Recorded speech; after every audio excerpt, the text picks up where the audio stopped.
A powerful businesswoman was mistaken for an ordinary passenger, and what happened next shocked everyone.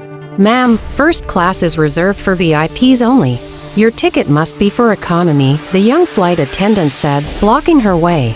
Patricia Johnson, a 72-year-old woman with gray hair and a modest leather bag, calmly looked at the man who dared to stop her from boarding. He didn't know the truth. This wasn't just any plane. It was her plane, the flagship jet of Skyline Aviation, the company she had built from scratch. "I'm sure there's been a mistake," Patricia replied, holding out her ticket for seat 1A. The attendant barely glanced at it. With a condescending smile, he replied, "These systems fail sometimes. Please wait while we confirm your credentials." From inside, Victoria Kane, the newly promoted vice president of Patricia's own company, watched the scene unfold with thinly disguised satisfaction. To her, Patricia represented the old guard standing in the way of modern leadership. And now she saw the perfect opportunity to humiliate her boss.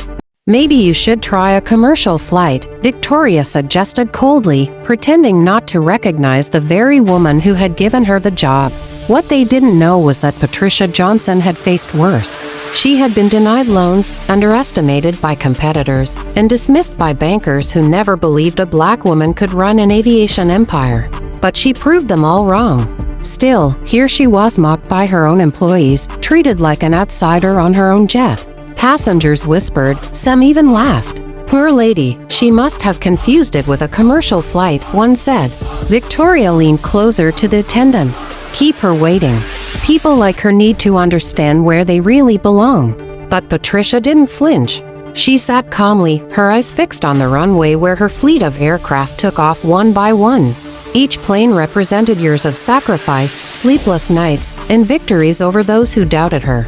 Moments later, two executives from a rival company spotted her. "Ms. Johnson, what a surprise. How's business at Skyline?" They greeted her with respect and admiration, proving exactly who she was. The attendant felt a knot in his stomach. Something was wrong. Why would such powerful people recognize this ordinary woman? Patricia stood, her calm voice cutting through the tension. "Are you sure you want to continue with this?" she asked. It wasn't just a question. It was a warning. What Victoria and the others didn't realize was that every act of disrespect was sealing their own fate. They thought they were humiliating an old woman. In reality, they were underestimating the founder of the very empire they worked for.